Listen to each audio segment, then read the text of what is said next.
नमस्कार। आज हम अष्टावक्र गीता के पहले चैप्टर के सूत्र नंबर 20 तक पहुंच चुके हैं, जो कि इस चैप्टर का आखिरी सूत्र होगा।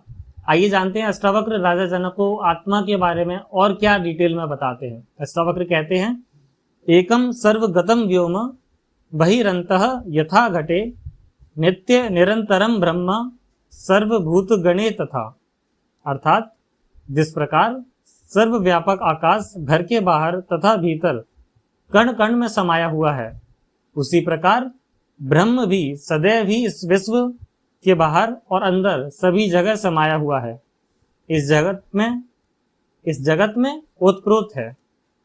नमस्कार। अष्टावक्र यहाँ कहते हैं कि जैसे तू अपने घर के अंदर से आकाश को देख सकता है और अपने घर के बाहर निकलकर भी तू उस आकाश को देख सकता है।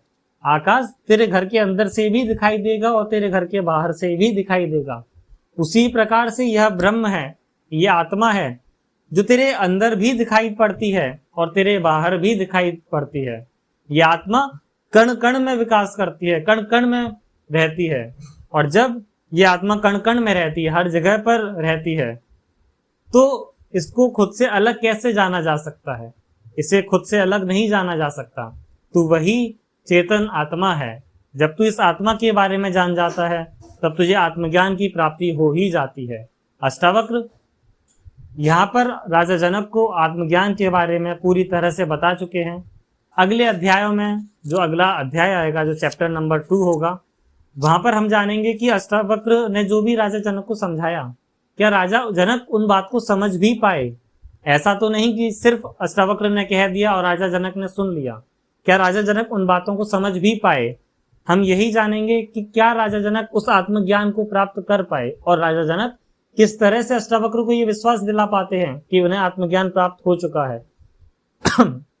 अगले अध्यायों में हम इसी बात की इन डेप्थ डिटेल में डिस्कशन करेंगे और जानेंगे कि आत्मज्ञान की प्राप्ति राजा जनक को हो भी पाई या नहीं हो पाई।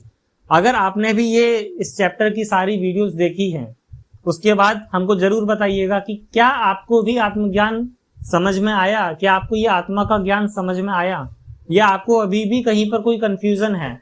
अगर कंफ्यूजन भी है तो कमेंट करके बताइएगा, साथ में उस चीज को समझेंगे और जानेंगे। इसके साथ ही जब हम अगले चैप्टर्स में आगे बढ़ेंगे तो जानेंगे कि राजा जनक को कहीं कोई डाउट तो नहीं हुआ, कहीं कोई उनको शंका तो नहीं रह गई। अगर वो भी रही होगी तो उसका भी उत्तर हमको यहाँ पर अगले कुछ अध्याय में मिलता जाएगा। नमस्कार।